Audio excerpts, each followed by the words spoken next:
I accidentally recorded the video at 4K. It's 30 minutes long. It's going to take YouTube until tomorrow to process that. So here's a couple quick things that I point out that you can do with lava. You can make a decal and apply an animated lava texture to it, and it does pretty good to simulate like little river flows. You can see how I got about 3 different ones kind of converging, and I just added lava to one of the decals on one of Italy's roads. So I mean, you can these things can be each individual node. You can adjust the node's width for each one in the inspector, which I don't have it rolled up enough so you can see it. But each node you can adjust the width, which when you make a decal, it's got a default width here, but you can adjust every individual node to be whatever width you want, you know.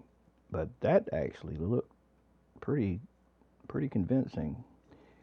You know, it was basic, but it worked. The other thing that's in the video, someone asked me about it, was the how I had the car looking like it was kind of slowly sinking.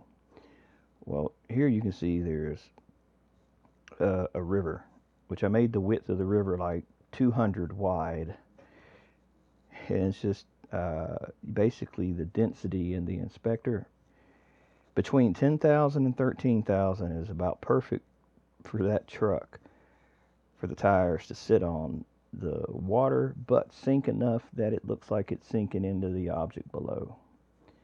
Now, unfortunately, decals stick to the ground, so you couldn't put a decal on the ground and put water on the decal. There wouldn't be enough for the car to be able to sink down. You have to be able to scoop the ground out to have something for it to sink into. So I'll put a link in this video to the updated lava. I got 2 models of lava. There's lava 3 and 4.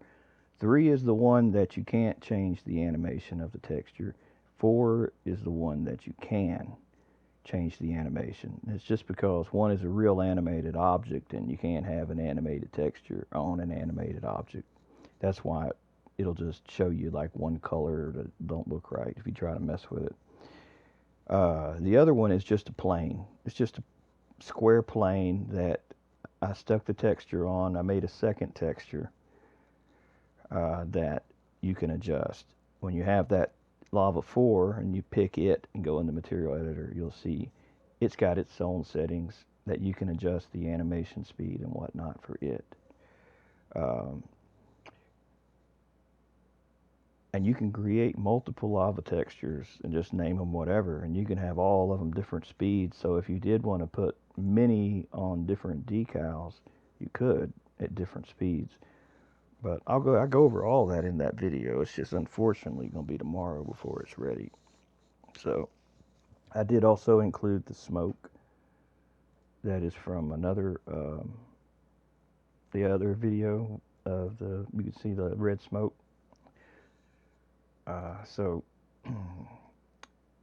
what it should look like when you unpack the zip, you should have a lava and a smoke folder. And in the lava, you got 2 models.